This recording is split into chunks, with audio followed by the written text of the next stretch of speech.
Apesar de muitos estarem familiarizados com a conhecida frase "nada é certo, exceto a morte e os impostos", descobrimos que a Bíblia menciona alguns indivíduos que jamais experimentaram o falecimento. Enquanto alguns podem inicialmente pensar em Jesus como um exemplo, é uma crença central no cristianismo, conforme os evangelhos, que Jesus verdadeiramente morreu antes de sua ressurreição dos mortos. No entanto, a Bíblia nos oferece os nomes de 3 indivíduos que nunca vivenciaram a morte. O terceiro indivíduo é o tema de um dos maiores mistérios da Bíblia. Primeiro, Enoque. O primeiro homem na Bíblia que se diz nunca ter falecido foi um dos descendentes de Adão, não de Caim ou Abel, mas do terceiro filho de Adão e Eva. Ele também foi bisavô de Noé e tinha uma linhagem de outras figuras notáveis na Bíblia. Em uma época em que Deus ainda não havia estabelecido um limite de vida de 120 anos, conforme mencionado em Gênesis 6:3, muitos indivíduos viviam bem além de um século. No entanto, Enoque desafiou as expectativas e se tornou pai aos 65 anos e, finalmente, viveu até a idade de 365 anos. Durante este período tumultuoso antes do grande dilúvio, a maioria das pessoas não caminhava fielmente com Deus. Elas seguiam seu próprio caminho no tortuoso caminho do pecado. No entanto, Enoque se destacou ao caminhar fielmente com Deus e desenvolver um relacionamento profundo com Ele. Em Gênesis 5, 22 e 24 lemos: Enoque percorreu o caminho com Deus e ele já não existia, porque Deus o tomou. Esta passagem indica o vínculo estreito de Enoque com Deus e o fato extraordinário de que Deus escolheu levá-lo ao céu sem que ele experimentasse o falecimento físico. Lucas menciona Enoque em sua lista dos antecessores de Jesus em Lucas 3:37, retrocedendo a Adão. Hebreus 11 também menciona Enoque em uma lista dos antigos antecessores israelitas, que são elogiados por sua grande fé. Hebreus 11:5-6 diz: Pois antes de ser arrebatado, ele foi elogiado como alguém que agradou a Deus. E sem fé é impossível agradar a Deus, porque quem se aproxima dele deve crer que ele existe e que recompensa aqueles que o buscam diligentemente. Ao longo da Bíblia, a frase Deus o tomou é repetidamente usada quando se refere a Enoque. O livro de Hebreus esclarece que essa frase não é apenas simbólica. Ela significa que Enoque não experimentou o falecimento como nós tipicamente o experimentamos. Hebreus 11:5 reforça isso afirmando: Pela fé, Enoque foi arrebatado desta vida para que não experimentasse o falecimento. Ele não pôde ser encontrado porque Deus o havia arrebatado. Pois antes de ser arrebatado, ele foi elogiado como alguém que agradou a Deus. Enoque também foi abençoado com o dom da profecia, pois ele profetizou a vinda de Jesus Cristo. Este evento é descrito em Judas 1:14-15, que diz: Vejam, o Senhor vem com milhares e milhares de seus santos para julgar a todos e condenar todos os ímpios por todos os atos ímpios que cometeram em sua impiedade e por todas as palavras desafiadoras que pecadores ímpios falaram contra ele. Mas o legado de Enoque não terminou com ele. Seu bisneto Noé também caminhou fielmente com Deus. Devido à sua retidão, apenas Noé e sua família foram poupados durante o catastrófico grande dilúvio. A vida de Enoque é um poderoso testemunho de fé, obediência e verdade, que agradou a Deus a tal ponto que ele escolheu levá-lo deste reino terreno. Imagine isso. Segundo, Elias.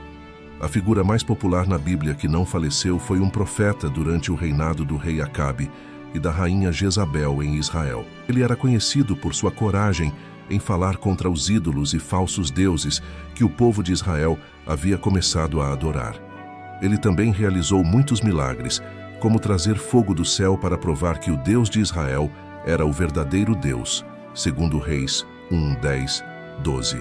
Ele foi usado por Deus para trazer arrependimento e reforma em Israel.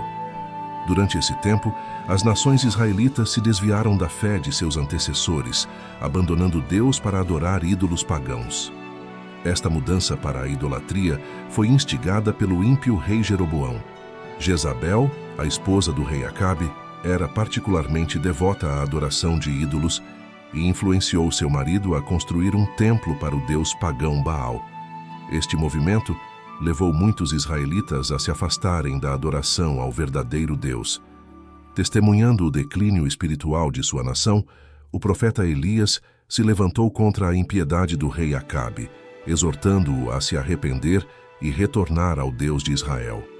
No entanto, o rei permaneceu obstinado e não quis ouvir o conselho de Elias. Em resposta, o profeta Elias profetizou que haveria uma seca severa como punição, sem chuva ou orvalho caindo sobre a terra, até que ele orasse pelo seu fim. Por 3 anos e meio, os céus permaneceram fechados, causando uma seca e fome generalizadas em toda a terra.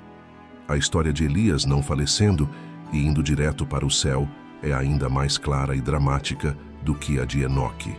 Eliseu, o auxiliar de Elias, foi avisado de sua partida em 2 Reis 2:3, que diz: Agora, os discípulos dos profetas que estavam em Betel saíram ao encontro de Eliseu e disseram-lhe: Sabes que o Senhor hoje tomará o teu mestre de sobre ti. No dia designado por Deus, Elias partiu de Gilgal, acompanhado por Eliseu. Eles chegaram às margens do rio Jordão, seguidos por 50 jovens profetas de Jericó, que observavam à distância. Elias pegou seu manto, dobrou-o como um bastão e bateu na água, fazendo com que ela se separasse. Os profetas atravessaram o rio em terra seca, caminhando ao lado de Eliseu pelas águas divididas. Elias perguntou se havia algo que Eliseu desejava antes que Deus o levasse. Eliseu expressou seu desejo de uma porção dobrada do Espírito Divino de seu mestre. Elias assegurou-lhe que, embora fosse um pedido significativo, seria concedido se Eliseu testemunhasse a ascensão de seu mestre ao céu. Enquanto continuavam sua conversa, um carro de fogo puxado por cavalos de fogo apareceu de repente, separando-os. Elias ascendeu ao céu em um redemoinho, conforme descrito em 2 Reis 2:11. Terceiro, Melquisedeque. Poucos enigmas da Bíblia geraram mais interesse do que a identidade de Melquisedeque. Isso é amplamente considerado o maior mistério da Bíblia. Em Hebreus 6:19 e 20, encontramos que Jesus Cristo, após sua ressurreição, ocupa a posição de sumo sacerdote segundo a ordem de Melquisedeque. A tradução Mofat coloca isso de forma mais direta, afirmando que Jesus ocupa um status equivalente ao de Melquisedeque, descrito como com o posto de. Então, quem é Melquisedeque? Primeiro vale notar que tanto no Antigo quanto no Novo Testamento, a figura enigmática Melquisedeque serviu como sacerdote do Deus Altíssimo, conforme detalhado em Gênesis 14. Durante este tempo, havia uma guerra entre várias cidades-estados antigas em Canaã e Mesopotâmia. E o sobrinho de Abraão, Ló, e sua família foram capturados. Quando uma das pessoas de Ló conseguiu escapar e levar a notícia a Abraão, ele tomou a ação de armar 318 de seus próprios servos e perseguir os invasores. Ele os rastreou e conseguiu resgatar Ló e sua família, retornando-os em segurança às cidades cananeias. Após o retorno de Abraão desta ousada missão de resgate, uma figura misteriosa aparece de repente na cena. Era Melquisedeque, que veio ministrar a Abraão. Aqui está o relato em Gênesis 14, 18, 20. E Melquisedeque, rei de Salém, trouxe pão e vinho. Ele era sacerdote do Deus Altíssimo. E Melquisedeque abençoou Abraão, dizendo: Bendito seja Abrão pelo Deus Altíssimo, Criador do céu e da terra. E bendito seja o Deus Altíssimo, que entregou seus inimigos em suas mãos. E Abrão deu a Melquisedeque o dízimo de tudo, ou seja, 1/10 de tudo, pois um dízimo significa 1/10. Primeiro, note que Melquisedeque era rei de Salém, que é a cidade de Jerusalém. Salém vem da palavra hebraica que significa paz, o que faria de Melquisedeque o rei da paz. Segundo, o nome hebraico Melquisedeque significa rei da justiça. Terceiro, o mesmo indivíduo é mencionado em Salmos 110:4. Falando profeticamente de Cristo, Davi afirmou: O Eterno jurou e não se arrependerá. tu és sacerdote para sempre, segundo a ordem de Melquisedeque. Este versículo é citado novamente em Hebreus 5, 6 e 10 e Hebreus 7, 3, que afirma: Melquisedeque não tinha pai nem mãe, e não há registro de seus ancestrais. Ele nunca nasceu e nunca morreu, mas sua vida é como a do Filho de Deus, um sacerdote para sempre. Esta é nossa prova da Bíblia de que ele nunca faleceu, mas isso ainda não resolve nosso mistério. Então, quem é ele? Quem realmente sabe? Muitas pessoas acreditam que Melquisedeque era Jesus Cristo. Vamos explorar essa narrativa um pouco mais.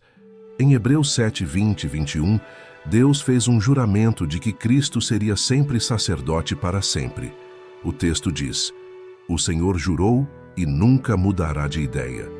Você é sacerdote para sempre, com a ordem de Melquisedeque. Além disso, seu nome sendo Rei da Justiça é um ponto em que muitos se baseiam para fazer essa afirmação. O próprio Jesus disse em Mateus 19, 17: não há ninguém bom a não ser Deus.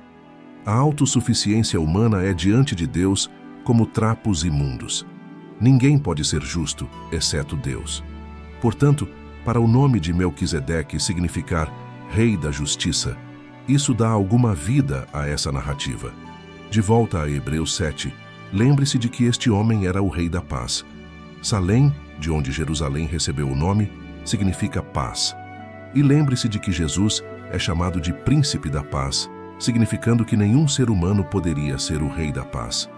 Romanos 3, 10, 17 nos diz que não há ninguém justo e o caminho da paz eles não conheceram.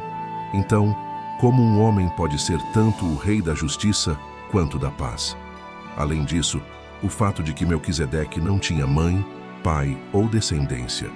Ou como a tradução Phillips coloca, ele não tinha pai nem mãe e nem árvore genealógica. Significa que ele não nasceu como os seres humanos nascem. Isso não implica que os registros de nascimento de Melquisedeque tenham sido perdidos. Sem esses registros, os sacerdotes humanos não poderiam servir, como descrito em Esdras 2:62. A Escritura também revela que Melquisedeque é continuamente um sacerdote. Também sabemos que Deus fez um juramento de que Cristo seria sempre um sacerdote, e seu sacerdócio é segundo a ordem de Melquisedeque. Poderiam eles ser a mesma pessoa? Aqui é onde essa narrativa se complica um pouco. Sabemos que no futuro, no Novo Testamento, Jesus tem pai e mãe e morre e ressuscita. Então Melquisedeque poderia realmente ser Jesus, mesmo que Jesus tivesse pai e mãe e morresse? Quem realmente sabe? As pessoas do outro lado do argumento afirmam que o autor do livro de Hebreus estava falando figurativamente e que ele quis dizer que Melquisedeque era como Jesus, ou se assemelhava a Jesus. Eles também argumentam que em praticamente todas as outras aparições de Deus na Bíblia, a pessoa que está se encontrando com Deus tem alguma consciência de que esteve na presença do divino. Mas na história de Melquisedeque, não há momento em que Abraão reconhece que esteve na presença de Deus.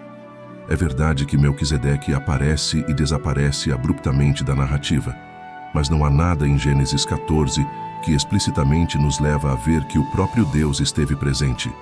Outro ponto que eles fazem é que, anteriormente, em Hebreus 5:1, o autor diz que todo sacerdote é escolhido entre os homens. O objetivo do sacerdócio é que um ser humano escolhido e ungido esteja diante de Deus como nosso representante. Porque Jesus era totalmente homem no Novo Testamento, além de ser totalmente Deus, ele pôde servir como nosso perfeito sacerdote. Mas antes de Jesus, o sacerdote supremo, a Bíblia ensina claramente que os sacerdotes são humanos que servem em um papel representativo. No entanto, essas diferenças de opinião não devem nos distrair nem nos dividir. No fim das contas, o que mais importa é que temos um grande sumo sacerdote chamado Jesus, que pagou por nossos pecados, que intercede por nós diante de Deus e que nos ama com um amor eterno. Gostaríamos de agradecer a todos vocês que nos acompanharam nesta jornada de descoberta e reflexão. Se gostaram do conteúdo, não se esqueçam de deixar seu joinha, compartilhar com amigos e se inscrever no canal para mais vídeos como este. lembre-se de deixar uma palavra de fé nos comentários para a próxima pessoa que visualizar esse vídeo. Até a próxima e que a paz esteja com todos vocês.